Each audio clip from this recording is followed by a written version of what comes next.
Yan guys, may panibago tayong vlog. Toyota Hilux. So ito yung preno niya sa harap. So caliper assembly. So magpapalit tayo ng repair kit nito. Tapos yung piston. So natanggal na to dun sa rotor disc. So siyempre ito lang naman tatanggalin nyo doon. Tapos yung gulong. Tapos yung dito. Tapos yun na, matatanggal na to. So ipapakita ko lang sa inyo kung paano. So unang gagawin natin, ito mga gumalaw na to. So hahanginan natin para gumalaw tong dalawa dahil stuck up. So ang kailangan lang guys,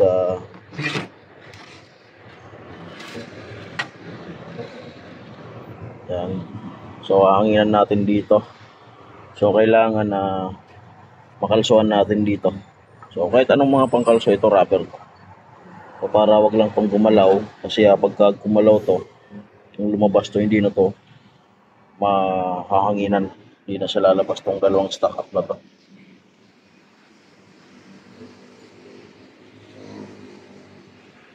So kung wala naman kayo pang hangin, pinapalo lang to sa kahoy para matanggal.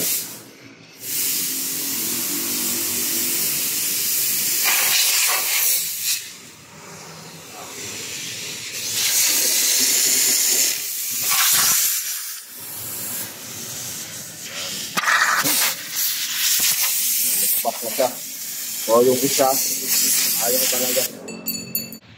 Yan guys, so itong isa lumabas na. So ibalik natin tapos sa kalsuan para matanggal natin tong isa na to. Yan.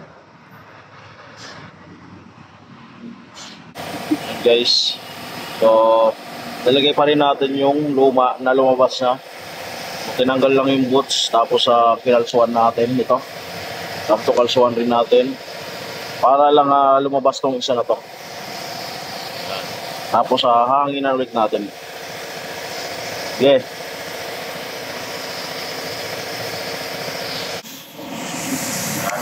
Yan. So kung makita nyo, lumabas na siya.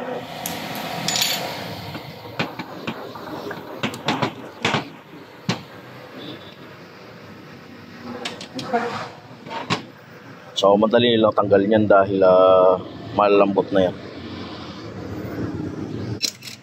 Yan guys, so magtatanggal tayo nito para mas maganda yung ating pagpapalit niyan. So 14mm lang naman yan.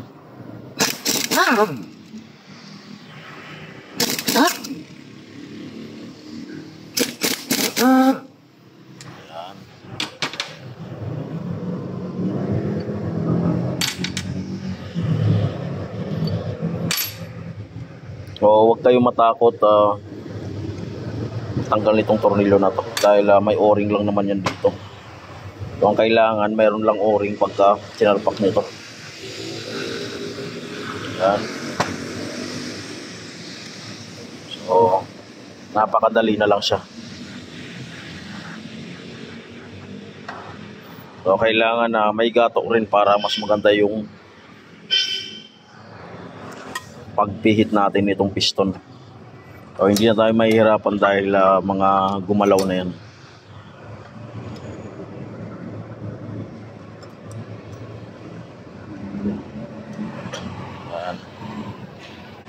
Yan guys, so ito yung alligator plier natin. Yan. So okay lang magasgasan na to dahil magpapalit naman tayo nito.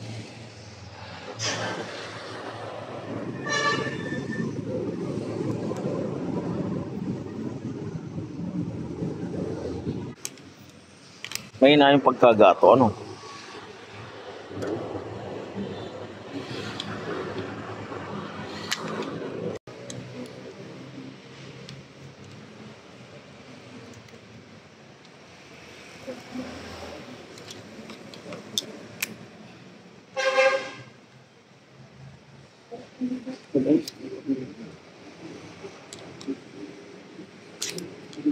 Yan, stock up na stock up talaga.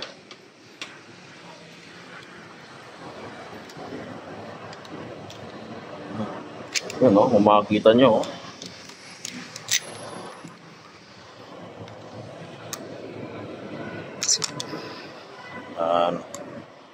O talagang corroded na yung piston. So ito guys yung o-ring dito. So kasama to sa papalitan natin.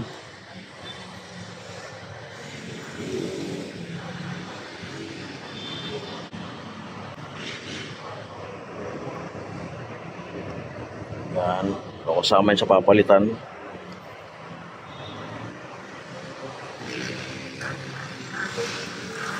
So same procedure lang dito sa isa na to.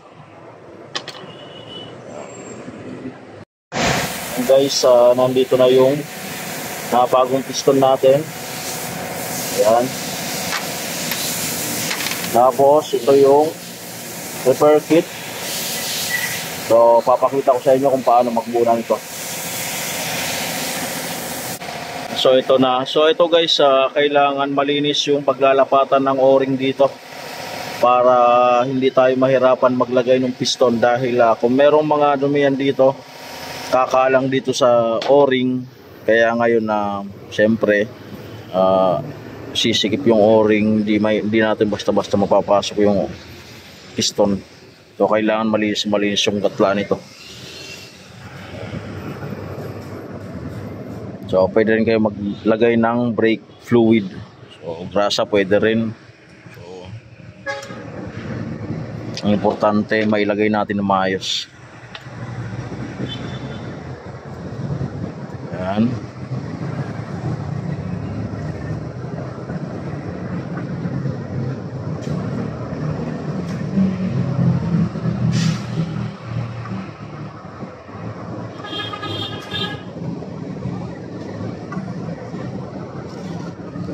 So kailangan lagyan natin ng grasa para maganda.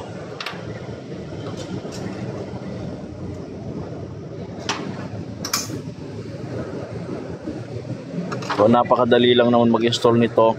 Ang importante matanggal nyo to, mabiyak natin para mas madaling kabit. Tapos ito na yung piston na.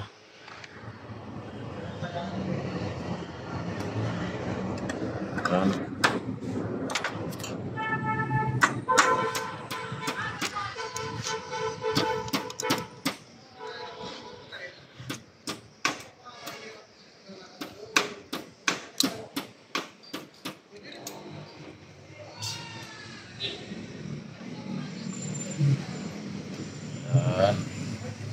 Op. O yung pangalawang piston natin. Yan.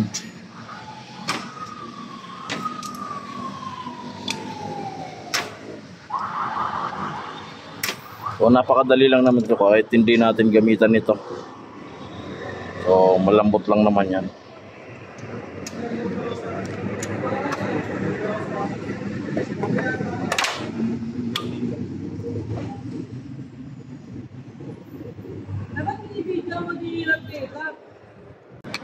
O itaas-taas natin bago lagyan natin ng boots.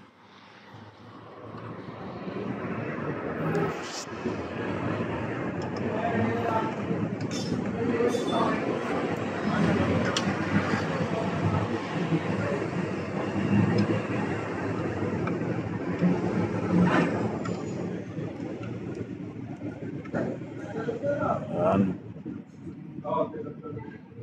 So kailangan pa natin iangat.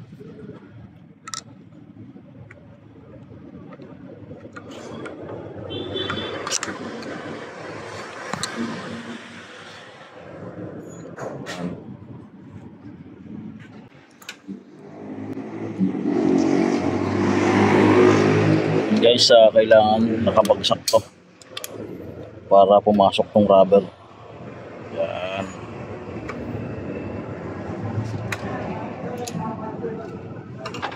Tapos ito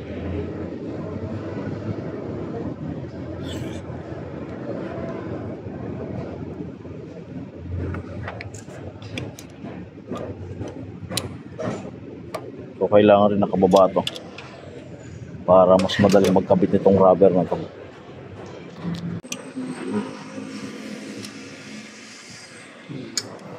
So kailangan guys sa kababa para magandang yung paglalagay nitong lock na to. Napakalambot lang naman ito. Hawakan mo.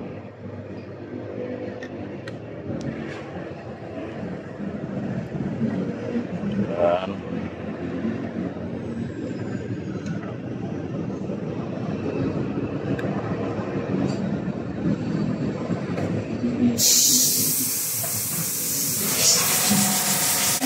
So ganun rin dito sa kabila.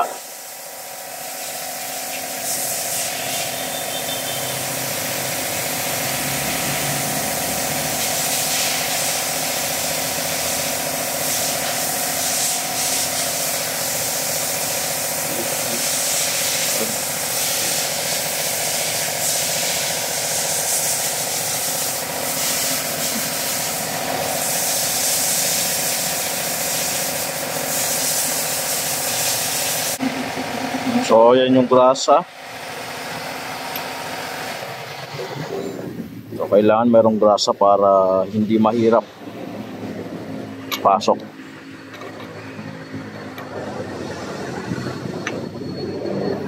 Yan.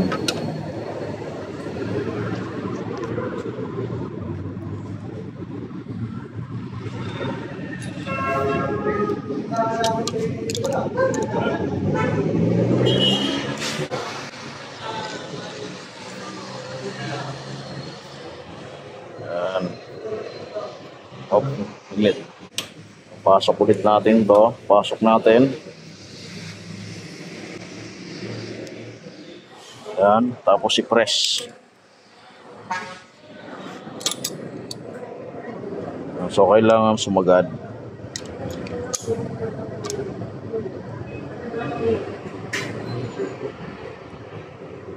Di ba? Yan. Okay na. So yung lock gawin natin.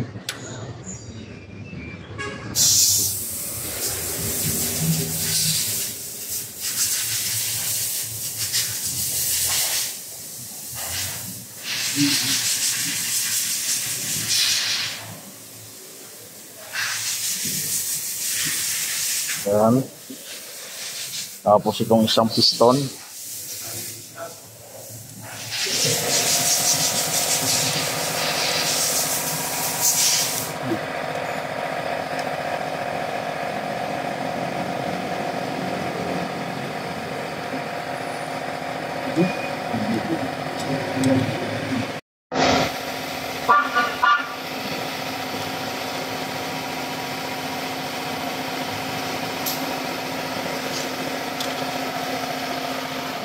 Tapos lagay natin to.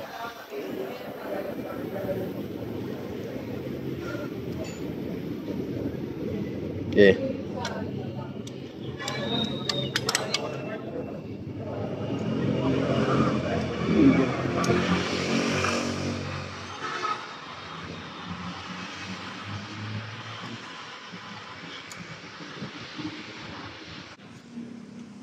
Wala. Play ba? Play? Okay lang, sagat natin guys. Tapos ito. Yan. Okay na. So, sasalpak na natin. O-ring to. Yung o-ring dito. Dahil walang kasama to sa repair kit.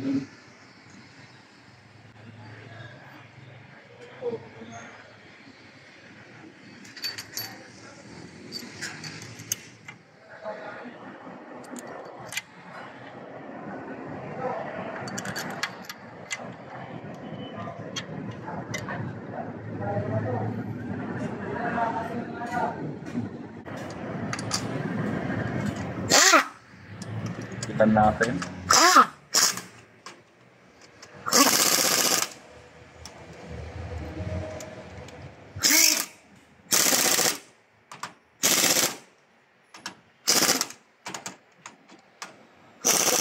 Yan.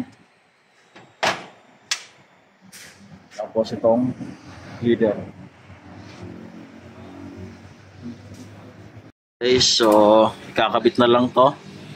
So hanggang dito na lang yung vlog ko. So pinakita ko lang sa inyo kung paano mag tanggal tapos kung paano mag overhaul ng caliper nito. So hanggang dito na lang. Thank you.